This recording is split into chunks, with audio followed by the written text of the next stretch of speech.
Welcome to the Fear and Greed Afternoon Report for Wednesday, the 31st of August, 2022, last day of winter. I'm Sean Aylmer. Every afternoon, we've got the 5 stories that happened today that you need to know about. Let's jump into it. Story number 1, the S&P ASX 200 ended the last trading day of the month, down 0.2% to 6,987 points. Given the fairly weak lead-in from Wall Street, it wasn't a bad effort.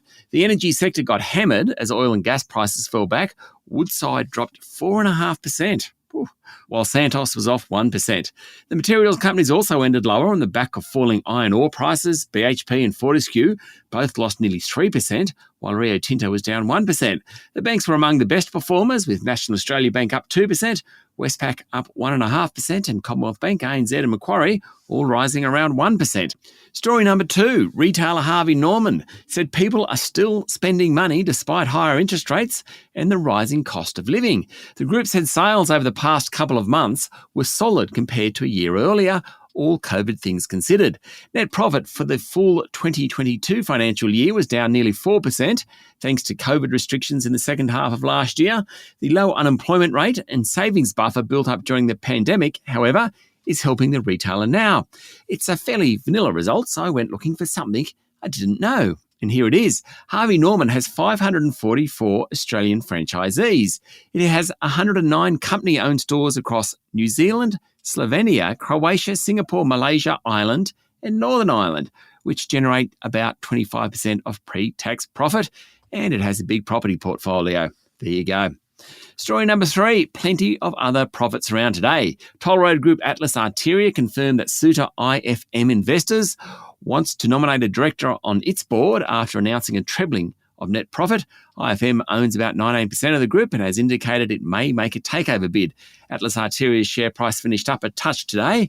Lower production at Gold Digger St Barbara triggered a big net loss, and its share price fell initially before ending the day about 0.5% higher. Fellow gold miner Perseus delivered a record profit and bonus dividend. It mines in Côte d'Ivoire and Ghana and has been a star the past few years. Its share price finished up about 1% today. Another to report a loss today was Biotech Mesoblast. It's in development stage, so you expect losses. Since inception, it's now done about $1.1 billion. Whew. Investors still like it though. When they heard the news, its share price jumped 9%. Another in the sector to do well, Clinuvel Pharma, closed up 16% after it released its results last night. Webjet was upbeat about its prospects and its share price jumped 8%. PointsBet, which mostly operates gambling out of the US, announced a widening of losses. That sent its share price down 12%, and it was the worst on the day. Story number 4, persistent rainfall, labour shortages and cost pressures led to an unexpected decline in construction work last quarter. The run of numbers around growth in June has been weaker than expected, and GDP, due out next week, could disappoint. Construction work completions fell nearly 4% in June, according to the Australian Bureau of Statistics. Driving the decline was a steep 6.8% in the value of residential building work done in June. That's about $1.3 billion. And story number 5, US stocks closed lower this morning for the third straight session as a jump in job openings added to reasons why the US Federal Reserve will aggressively lift interest rates. The broad-based S&P 500 is now down more than 5% since last Friday, when Federal Reserve Chair Jerome Powell reaffirmed the central bank's determination to raise interest rates.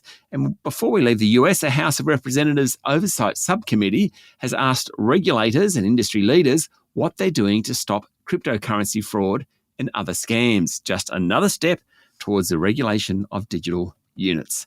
That's it for the afternoon report for Wednesday, the 31st of August, 2022. Michael Thompson and I will be back tomorrow morning for the Thursday edition of Fear and Greed. I'm Sean Aylmer. Enjoy your evening.